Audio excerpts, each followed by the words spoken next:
Hey guys, and welcome back to our remote writing workshop. Last week we spoke to Erin Brown about the timing of writing, and this week we are lucky enough to have her back with us talking about brainstorming tips. So let's get into it.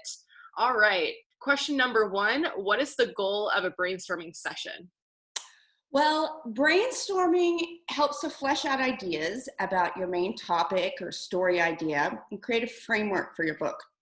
So the main thing to remember is the initial goal is not organization or a perfect storyline.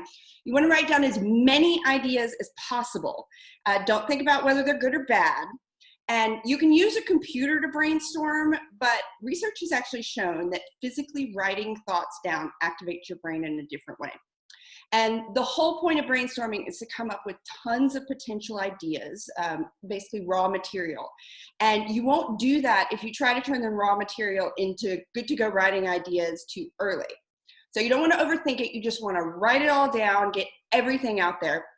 Really just keep in mind that anything's possible. You can do whatever you want. Think about it as something very liberating. Really use your creativity. This is fun, and explore. Just have a good time. Wonderful. Okay, great advice. Question number two, what are some of the most important things to remember when brainstorming? I would have to say definitely number one or two, all ideas that you're writing down, think of them as valid. It's about quantity over quality at this point. So you're really just coming up with as many ideas as possible. So you don't want to edit yourself. You're sitting down and you're putting everything on paper you can think of. Just relax. It's not about perfection. A lot of the ideas that you brainstorm are going to end up in the trash, and they should. That's how it's going to work. So don't sit there and second guess yourself. No one is going to see these except for you. So really just get everything out. No idea is a stupid one. Think outside the box, come at it from different angles. Writing a book represents a huge time commitment. So it makes sense that you're not going to settle on one idea. So there's going to be tons of ideas that you're going to get out. You're going to cull through them all, pick out the best ones, and take it from there. Wonderful. Love that. Okay. Question number three. What are some specific brainstorming tips and tools for writers, both fiction and nonfiction? Well, I've got a few of these. So first of all, I kind of want to talk about timing, because you want to give yourself at least 60 minutes of uninterrupted time to brainstorm. You need to get out all the bad ideas in order to find the really good ones. You want to dig deep and just keep going until they all come out. But on the other hand, you also don't want to just give yourself unlimited time. So if you're not coming up with good stuff, you can always take a break and then come back. But kind of give yourself a good time period when you're not going to be interrupted and you can get everything out. You also want to, same with when you're organizing your area just for writing in general, you want to do this for brainstorming as well. So you want to find a large table or floor so you can really spread out, relax. You can put on some mood music, you can light a candle, wear comfortable clothes, get some good lighting, make sure you're free from distractions. Just make sure you're really relaxed in the moment.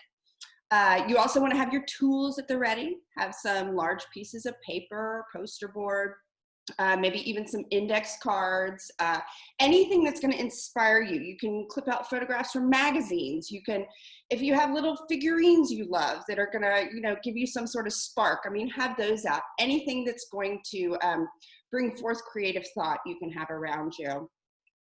I think another good idea is to brainstorm with questions. I think, especially if you're writing nonfiction, for instance, if you're writing a book as a marketing tool for your business, you might use customers or your audiences most frequently asked questions. Kind of write all those down, and that's going to spark something in you as well as you're brainstorming. Wonderful. Okay, great advice. So question number four, how do you find what are some specific writing ideas to generate while brainstorming? I think that, and I'm gonna get pretty specific here so you can kind of use these tools. I think for both nonfiction and fiction, a great place to start is theme, and don't get overwhelmed by that. But that's kind of where you want to start. So for nonfiction, you want to consider what's your expertise, what do you feel strongly about? What is a unique angle that no one else has written about? That's key. What do you as an author bring to the table that is unique? Also, who is your audience? And remember, before you begin writing, it's very important that you want to establish a hook to make your book stand out from everything else that's in the marketplace. Because just because you want to write a book doesn't mean that anyone's going to want to read it. So if it's already been written or it isn't written in an interesting way, you're not going to get that reception and that audience. So keep that in mind from the very beginning when you're brainstorming. Think of that unique angle.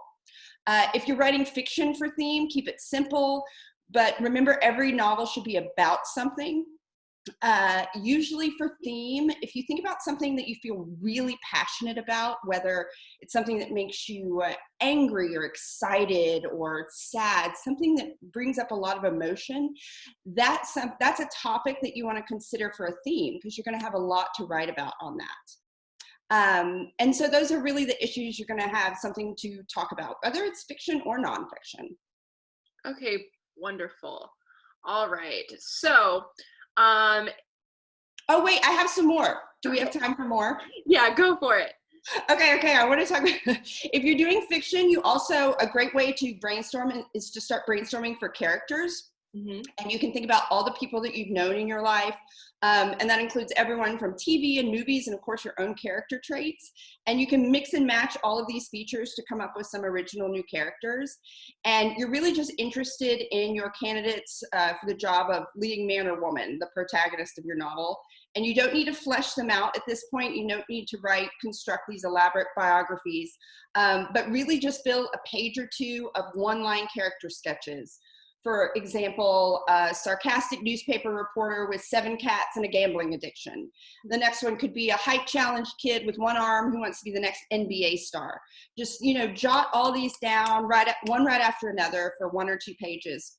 Another fun one to do is for plot, and for nonfiction, obviously, this can apply to your basic outline.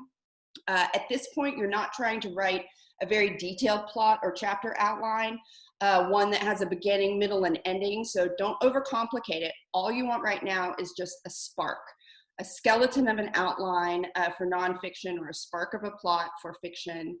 And I think the best way to find the spark is to drop a list of things that your leading character or your audience might want, because if a person wants something and they really want it, and if that something isn't going to be easy to come by, then you definitely have a plot or something that your audience wants on your hands that they're going to want to read about.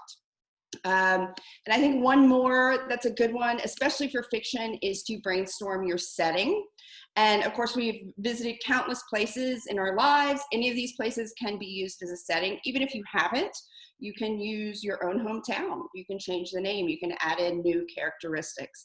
So simply fill a page or two with a list of potential locations, such as a Manhattan modeling agency, or the Midwest farm where you grew up, or 19th century Spain. Of course, different amounts of research will be involved depending on what setting you pick. But yeah, this is all just supposed to be fun at this point. So you're really just filling up pages with one-line ideas. And then once you have all of these great and not so great ideas, you can go through and pick and choose the ones that really speak to you. And I guess last thing I would have to say is that in this brainstorming stage, no idea is a bad one. And it really is quantity over quality, and have fun. Beautiful. Okay, do you have a closing creative exercise for our listeners this week? Yes, I think it's really just kind of what I've stated. Take that 60 minutes if you can. I know it's sometimes hard, especially if you have kids, things going on, but take at least an hour, get rid of those distractions, sit down and start that brainstorming, especially if you're just starting a novel or nonfiction. Sit down and write those pages and see what sparks come forth. Yeah. It's a really fun process. Things you would never even think of come out if you don't give yourself any guidelines and just let it all spill out. I was doing an Instagram live with one of our authors, and she said that she started her book with just a bunch of Post-its all over her office. They were just everywhere. She had pictures, she had notes, she had drawings, like everything started just with Post-it notes everywhere. Yes. And Post-its are great because you can rearrange them. You can mix and match. So you go, oh, well, here's my crazy newspaper reporter that has a gambling addiction, and I'm going to put that over here and mix this plot line with this, and you can just switch everything around. So Post-its work really well. It's a good idea. Okay, great. Thank you so much, Erin. And thank you guys again for watching. Make sure you're letting us know what you want to see, how you're liking these mini webisodes, and how you're liking the creative exercises. And we will see you guys next week. Okay, bye. Bye.